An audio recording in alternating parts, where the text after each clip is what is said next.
အားလုံးပဲမင်္ဂလာပါ CPD Sharing YouTube Channel မှာပြန်လည်ကြိုဆိုလိုက်ပါရခင်ဗျကျွန်တော်အခုပြောပြပေးသွားမှာတော့ printer driver အလွယ်ကူဆုံး download ဆွဲနည်းရဲ့ install တင်နည်းရဲ့ကိုပြောပြပေးသွားမှာဖြစ်ပါတယ်ခင်ဗျကျွန်တော်ကတော့အခုဒီ printer FPV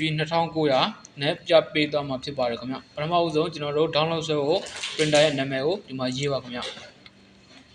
FPV 2900 for Windows 10လို့လည်းရေးလို့ရပါတယ်ခင်ဗျပြီးတော့ကျွန်တော်ကတော့ဒီအပေါ်ဆုံးဟာကိုdownload ဆက်ပါဖြစ်ပါတယ်ခင်ဗျတ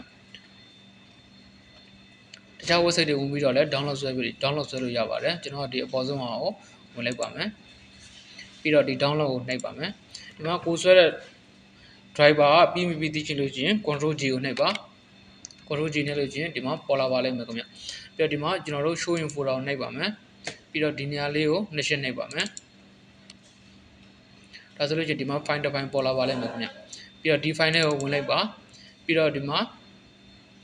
x64 တဲ့ကိုဝင်လိုက်ပါခင်ဗျပြီးတော့ဒီ setup ကိုနှိပ်ပါပြီးတော့ဒီမှာ nice ကိုနှိပ်ပါ